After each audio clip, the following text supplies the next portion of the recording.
The sun was very hot on Lagos Island, beating down on the tall buildings and busy roads. Inside his large house in Ikoyi, which was quiet and cool, Mr. Kunle Adebayo, the 65-year-old founder of Unity Microfinance Bank, finished dressing up. He didn't look like a rich man at all. He had put away his nice, clean white clothes. Now he wore old, patched khaki trousers and a loose cotton shirt that was missing a button. The shirt smelled a little like cheap soap and sweat, which he had done on purpose. He put a simple, dirty grey cap over his hair. For shoes, he wore worn-out rubber slippers that made a soft, flat sound on the marble floor when he walked. He looked in the mirror. He looked like an old farmer or a small street trader, poor and unimportant. "This is the only way to find out the truth," he said quietly to himself. Kunle was worried. He had started the bank to help poor people get small, respected loans, but he heard rumors that his staff were becoming proud and treating poor customers badly. He looked in the mirror. He looked like an old farmer or a small street trader, poor and unimportant. He needed to see it himself. Instead of driving his fancy cars, he walked out and found a public bus. The bus was noisy, smelly, and packed with people. He sat squeezed between a mechanic and a market woman holding a cheap, peeling handbag. Inside the bag, he had hidden an expensive phone and a notebook. When the bus dropped him near the bank, he walked slowly, moving like an old man who was tired from the journey. The bank building was modern, with dark glass walls. But as Kunle got near the entrance, a young, big security guard stepped forward and stopped him. "Sir, where are you going? Stop," the guard ordered, using his baton to block the way. Kunle made his voice sound weak. "Young man, I want to open an account. I have some money to put in." The guard looked him up and down with obvious disrespect. "Stand there," he said, treating Kunle like a criminal. He roughly searched the bag and tossed it back. "Go inside. But don't cause trouble, and don't touch anything." Kunle felt the sting of being treated poorly. He walked into the cool bank hall. He went to the customer service desk. 3 young employees were there: Samuel, who looked very smart in his tie, Tolu, who was chewing gum loudly, and Chika, who was busy looking at his phone. They were all laughing at something on Chike's screen. Kunle stood in front of them for a long time. They didn't even notice him. He coughed to get their attention. Samuel finally looked up. When he saw Kunle's clothes, his face quickly turned annoyed and cold. "Yes? What do you want, old man?" Samuel asked, his voice sharp with irritation. "I want to talk to the manager," Kunle said, "or I can open an account. I have some savings to deposit." Samuel burst out laughing, a loud, mean sound. Tolu giggled, covering her mouth. "You? An account? Look at your clothes, Baba," Samuel said, his voice mocking. "This is a big bank. We handle large investments here. We don't deal with small change and dirty money. Please, this isn't a charity." Kunle felt disappointed. These people were supposed to represent his values. "The bank was started to help small people," Kunle insisted, his voice sounding weak again. "I have the money here in my bag." "Move back," Samuel snapped, waving his hand as if Kunle smelled bad. "You are blocking the way, Tolu. Can you believe this? This man thinks we have time for jokes." "Go and wait outside, sir," Tolu said, not even looking at him. "Go to the local community bank. They deal with people like you. We require millions to open an account." Kunle stood up straight. "I will not leave," he said firmly. "I am a human being who needs a service. You must treat me with respect." Samuel's pride took over. He stood up, looking powerful in his suit. "Security," he yelled, making everyone in the bank turn and look. The guard rushed in. "Take this man out, now," Samuel demanded, pointing a rigid finger. "He is causing trouble. He smells bad, and he is disturbing our important customers." The guard didn't hesitate. He grabbed Kunle's arm painfully. "Come on, old man, I warned you." "Please," Kunle pleaded, deliberately letting the guard shove him. He allowed the final humiliation to happen. He was pushed hard onto the hot concrete steps outside. The guard stood over him. "Don't ever come back here," the guard warned. Kunle sat there for a moment, brushing the dust off his trousers. Through the glass, he saw Samuel, Tolu, and Chike laughing and making fun of how he had stumbled. The test was complete. He had seen the ugly truth. Now he would act. Kunle waited until the laughter inside stopped. He took out his expensive phone, which looked very strange next to his dirty clothes. He called Mr. Tunde Cole, the branch manager. Inside his office, Tunde jumped when he saw the CEO direct line contact flashing. Good morning, Mr. Kunle," Tunde stuttered, standing up instantly. Kunle's voice was completely cold. "Tunde, come to the front door, now." "The front door, sir? I didn't see your security cars. Are you outside?" Tunde quickly looked out his window, expecting to see a convoy. "I said now, Tunde." Kunle hung up. Tunde panicked. He straightened his clothes and ran out of his office. "The CEO is here. The CEO is here. Did anyone see his black Jeep?" Samuel, still feeling pleased about chasing away the beggar, looked up. "No, sir. Just a small issue we handled." Tunde ignored him and rushed outside. He looked everywhere. No fancy cars, only the guard and the old man in the dirty clothes, standing calmly by the pillar. Tunde looked past the man. Then he looked again. The man was holding a phone that was too new to be cheap. Tunde looked closely at the man's eyes. They were focused and powerful, not the eyes of a beggar. Tunde felt dizzy. He recognized the eyes. "Sir?" Tunde whispered, feeling his legs go weak. Kunle looked straight at him. "Tunde, this humiliation right outside my bank happened under your watch. I am very disappointed." The guard's jaw dropped. I truly didn't know, sir," Tunde stammered, bowing low and shaking. "I swear." "It does not matter if you knew," Kunle said, turning to walk back inside. "If you treated everyone with respect, knowing or not knowing, this would never have happened. Let us go inside. I have to finish my business." Kunle walked back into the bank, holding his head high. The guard scrambled to open the door, his hands shaking. Tunde followed, looking like a man who had lost everything. When they entered the bank, everything stopped. Everyone was staring, having just seen the branch manager bowing to the man they had all treated as trash. Kunle stopped in the center of the hall. "Stop all work," he commanded. His powerful voice filled the room. He pointed at Samuel, Tolu, and Cheek, who were frozen in fear behind the counter. "You three, step out and stand in front of me." They walked out slowly, their fancy clothes suddenly feeling heavy. Samuel felt sick, realizing the full extent of his terrible mistake. "Samuel, Tolu, Chaik," Kunle began, "you saw an old man seeking service. You insulted him, called him names, and ordered your guard to physically remove him. Why?" Tolu started crying loudly. "We were wrong, sir. It was a joke. We are sorry." "It was not a joke, Tolu," Kunle said calmly. "It was cruelty. Samuel, you specifically ordered an employee to handle me roughly simply because you decided I was poor and insignificant." He addressed everyone in the hall. "The value of this bank is not measured by the money in the vault, but by the honor we give to the least of our customers. You only respected my money when you saw me with Tunde. You showed no respect for the person." He looked back at the terrified Samuel. "You, Samuel, called me a wet dog. You have broken the most important rule of this bank." He turned to Tunde. "Mr. Cole, fire them all, right now. That includes the security guard. Put serious customer misconduct on their records. I want them out of here within the hour." "No, sir. Please," Samuel cried, dropping to his knees and grabbing Kunle's dirty trousers. "I have a mother. I pay rent. Please have mercy." Kunle pulled his leg away gently. "You should have thought about your mother when you were insulting another man's elder, Samuel. I hope this helps you understand the meaning of respect. Leave." Kunle walked away toward the office. The sound of his cheap rubber slippers was the final, devastating sound of the whole event. The firing caused a massive scandal across the bank. Tunde Cole was allowed to keep his job, but only as a painful reminder of what could happen. Kunle forced Tunde to personally carry out a new, strict policy that demanded absolute politeness to every single customer. Meanwhile, Samuel, Tolu, and Chika were now unemployable in the banking industry. Their firing reason, serious customer misconduct, made them untouchable. Samuel suffered the most. He had relied completely on his bank status. Without his job, his world crumbled. His landlord kicked him out quickly.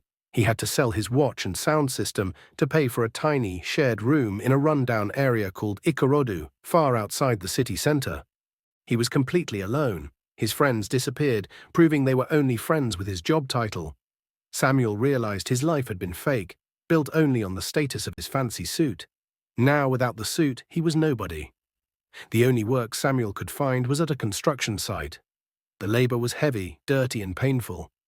Samuel, who had only used his hands for typing and counting money, now spent his days carrying cement blocks, mixing sand, and climbing dangerous ladders. His body was in constant pain. His hands became rough and covered in blisters. He lost a lot of weight. He was paid very little money, and every single coin felt important. He stopped buying fancy food and ate cheap local meals like roasted corn. At first, he hated Kunle, calling him a cruel boss. But slowly, working beside men who had nothing but their hard work, he started to learn. He saw Musa, a worker who worked 12 hours a day to send money to his children and who always shared his small bottle of water. One day Musa fainted from the heat. Samuel quickly helped him, pulling him into the shade and giving him his own water. He waited until Musa was okay before going back to work. That evening, Musa came to thank him. "Thank you, my brother," Musa said. "You didn't have to help me." "We are all human," Samuel replied honestly. "We must help each other." This moment was a turning point. He felt useful, not because of money, but because he was kind. A few days later, while eating corn by the road, he saw an old market woman struggling to lift a huge bag of rice onto a bus. Everyone walked past her, ignoring her. Samuel stood up, his exhaustion forgotten. "Mama, let me help you," he said. He lifted the heavy bag onto his shoulder and carried it to the bus. The old woman couldn't stop smiling. She didn't offer him money. Instead, she put her hand on his dusty head. "God bless you, my son," she said. "God will raise you up." Samuel felt a profound peace. He realized that the worth of a man was not in his job, but in the kindness he offered. That night, in his small, cramped room, he found a pen and paper. He wrote the letter to Kunle, telling him the truth he had found in the dust. He wasn't begging for his job back. He was apologizing for the terrible person he had been. In his quiet home, Mr. Kunle Adebayo read Samuel's letter. It was dirty and smelled like cement. Kunle smiled as he read it twice. Samuel wrote that he was thankful for being fired because it taught him how to be a real man. A man who protects others. Kunle thought, "This man has changed. He has faced the fire and come out better." Kunle decided to help him. He called Tunde and told him to find Samuel and bring him to the main head office. When Samuel arrived, he was skinny and covered in cement dust. He was ashamed to stand in the fancy building. He waited by the door, his head down. Kunle walked over to him, ignoring all the other important managers. "Samuel," Kunle said gently. Samuel looked up. "Good afternoon, sir." "I read your letter," Kunle said. "Are you truly sorry, or are you just desperate for money?" "I am truly sorry, sir," Samuel said, meeting Kunle's eyes. "I hated you for taking my life, but now I know you saved my soul. I am sorry for how much I looked down on others." Kunle nodded. "Good, you have your job back." Samuel was stunned. "Sir?" "But," Kunle raised a finger, "you will not be a supervisor. You start again as a simple customer service officer. Your desk will be right by the front door. You will be the first person every customer sees, and you will treat everyone, rich or poor, clean or dirty, with the exact same high levels of respect. Can you do that, Samuel?" Tears of relief and shame ran down Samuel's dusty face.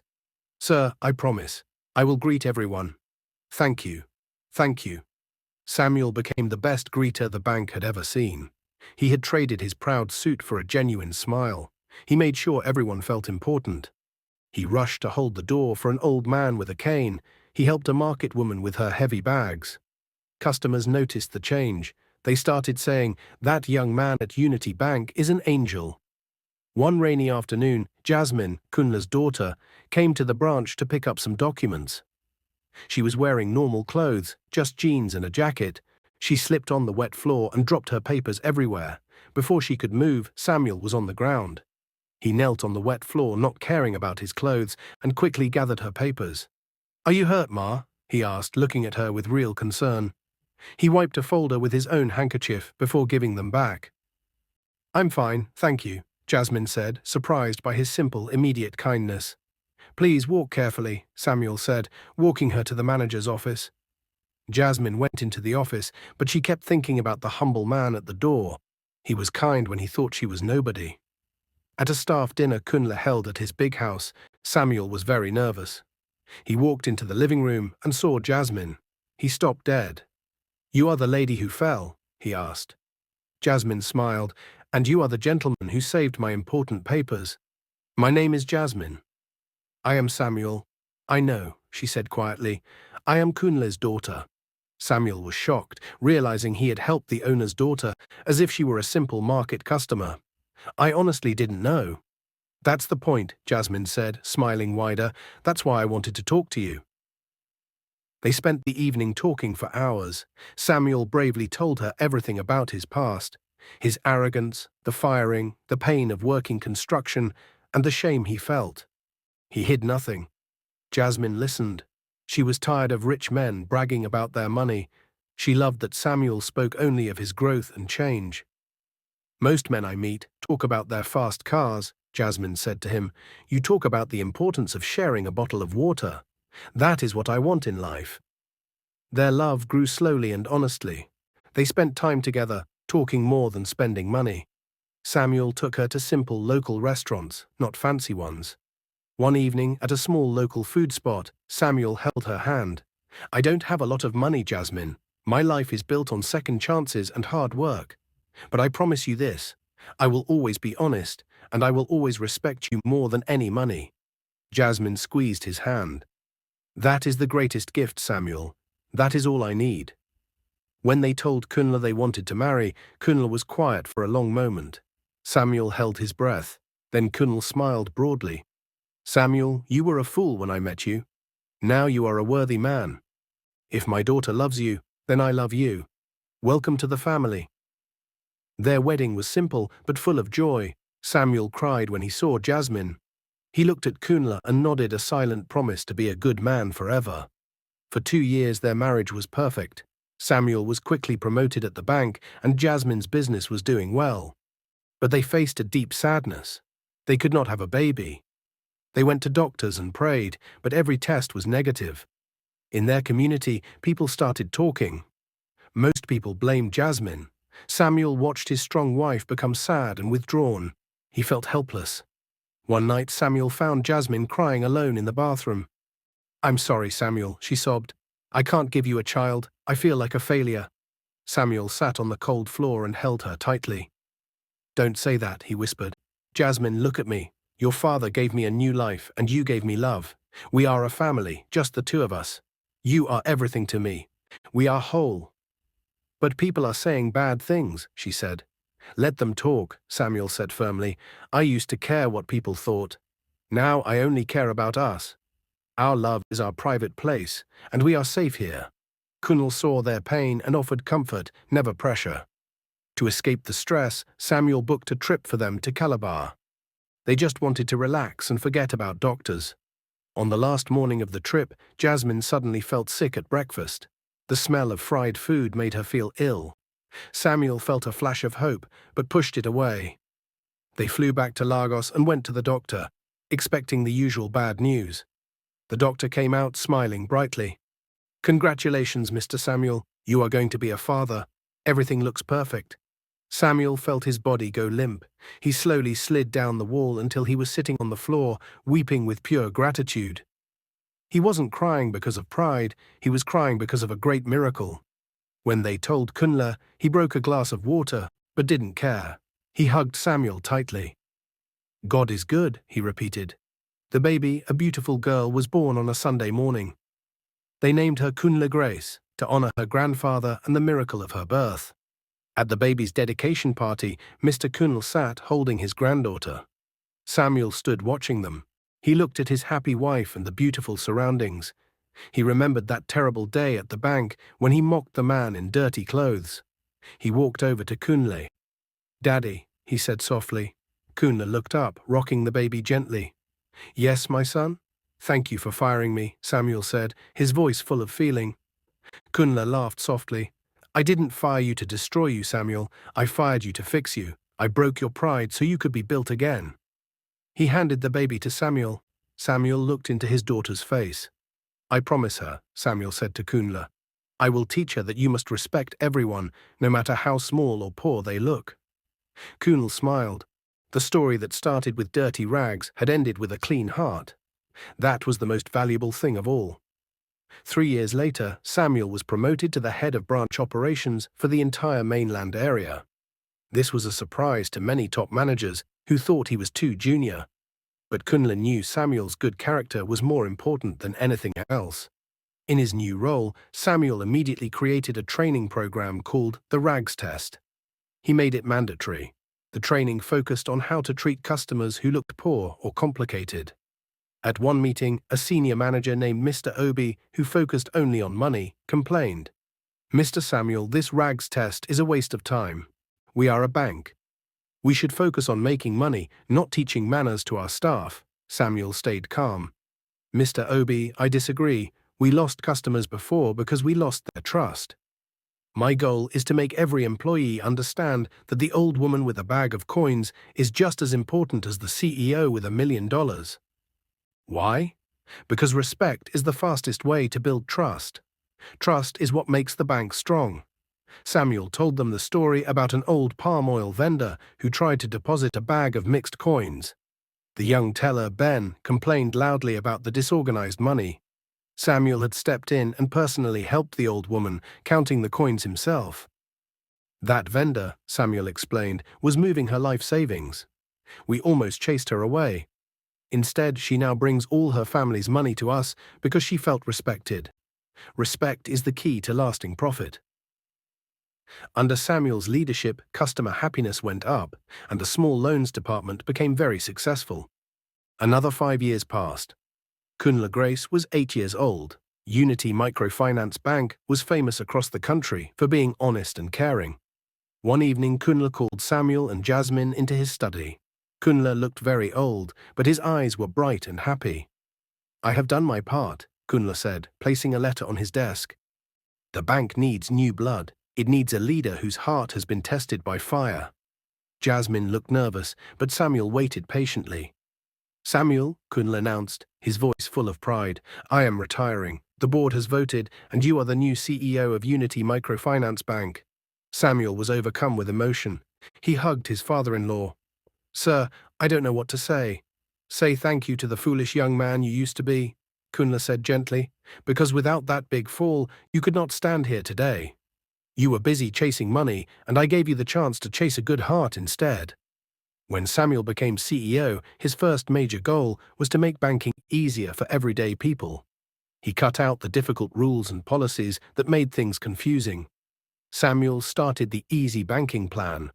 He ordered the staff to stop using complicated words. He replaced the automated phone system with real people. Most importantly, he opened a special trader's window in every bank branch. This window was only for market vendors, offering simple account opening and staff trained to handle bags of mixed coins with speed and kindness. The managers who liked the old ways complained, especially Mr. Obi. "This is like charity, not banking, Samuel," Obi complained. "These small customers are too risky. We should be trying to get the business of big oil companies." "Mr. Obi," Samuel replied calmly, "big companies leave us for a small drop in interest rates. Small traders are loyal. They stay with the bank that respects them. They are not high risk. They are loyal customers. By serving 10,000 traders, we are much safer than relying on one big, unstable company." Within 2 years, the small loans section was the fastest and safest part of the bank, proving that Samuel's simple, honest model was the best for business. Samuel faced his biggest test when a major rival bank collapsed due to bad, risky decisions. People panicked and rushed to all banks, fearing they would lose their money. At Unity Bank, the lines were very long. The small vendors and ordinary people were the most worried. Samuel did not hide. He walked into the main hall and stood in front of the worried crowd. "Please listen," he said clearly. "I understand your fear. But I promise you, Unity Microfinance Bank is strong. We do not gamble with your money. We lend it only to honest local farmers and traders. Our strength comes from the hard work of the people." He did something amazing. He personally opened the vault and made sure that every customer who wanted to withdraw their savings received it immediately. No arguments, no delays. He spent 3 days greeting every person, shaking their hands and listening to their fears. He acted like a servant, not a boss. The result was incredible. The panic quickly stopped. People saw Samuel's honest actions and his complete trust in them. Many customers who took their money out brought it back within a few days, trusting Unity Bank even more than before. 3 years after becoming CEO, Samuel attended a big banking conference. While he was talking to other executives, he noticed a waiter struggling with a tray of drinks. It was Cheek, the young man who had mocked Kunle on the day he was fired. Cheek looked tired and nervous. Their eyes met. Cheek quickly looked away, his face turning red, expecting Samuel to yell at him or embarrass him. Samuel walked over to him, slowly. "Cheek? It's Samuel." Cheek bowed low. "Good evening, sir. I am sorry to be here." "Don't apologize," Samuel said softly. "How are you doing?" Cheek told Samuel that he had struggled with low-paying jobs and could not properly support his family. "I learned my lesson, Samuel," Cheek confessed, his eyes watering. "That day at the bank, I was so focused on my pride that I couldn't see a human being. I have paid for that mistake every day since." Samuel didn't offer him a bank job. He offered him forgiveness and advice. He sat Cheek down and talked honestly about his own failures. "You learned the lesson, Cheek. That is what matters," Samuel said. "Your past is over. Now go back to school. Get a qualification in something new. You still have worth." This quiet moment showed Samuel that his fall had helped not only himself, but also the others who went down with him. Years passed. Samuel and Jasmine's daughter, Kunle Grace, was 16. Samuel still kept his life simple.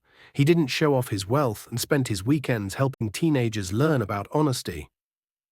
Kunle Grace was studying for her final exams. One weekend, she volunteered with her father at a shelter for the homeless. She noticed a woman who looked very sad and angry. As they left, Kunle Grace walked up to the woman and simply placed a sandwich in her hand. The woman looked up in surprise. "Thank you," the woman whispered. Kunle Grace smiled and walked away. "That was very kind, dear," Samuel said. "Daddy," Kunle Grace said, linking her arm through his. "She reminded me of the story you always tell. The lady who thought she was important because of her job, but was actually poor because she was mean." Samuel was quiet for a moment. "Tolu, what made you think of her?" "Because, Daddy," Kunle Grace said, "you taught me that being unkind is the deepest kind of poverty there is." Samuel felt a deep satisfaction. His daughter had understood the lesson completely, not just in words, but in her heart. When Samuel turned 50, he was honored with a national award for being the most ethical leader in banking. The ceremony was very formal, attended by all the important people in the country. During his speech, Samuel finally told the full story of his disgrace. He spoke about his arrogance, his firing, the hard work at the construction site, the old woman with the rice bag, and the kindness of Mr. Kunle Adebayo. He looked at his wife, Jasmine, who was smiling, and at Kunle, now a very old man. "I am here today," Samuel announced clearly, "not because I am the best at finance, but because I am the most humbled. Mr. Kunle did not punish me, he taught me the most important lesson. Humility is not an optional extra. It is the absolute foundation of all true success.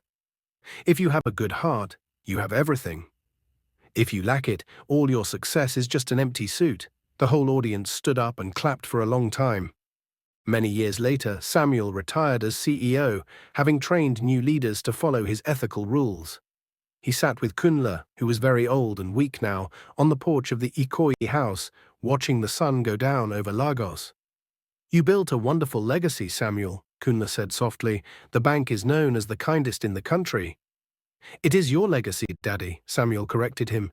"You showed me that a great boss tests his manager's abilities, but a truly great man tests their hearts. The bank is strong because we treat people well." "And what about the suit, Samuel?" Kunle asked, smiling slightly. Samuel smiled back. "I still wear a good suit, sir, but I know that the suit is just a covering for the man. And the man inside, Daddy, will never forget the day he wore rags." The two men sat in peace. Their painful shared history had created a fortune far greater than any money. Samuel's life proved that true success is not reaching the height you lost, but becoming a better person than you ever imagined. The journey had begun in rags, but the reward was endless.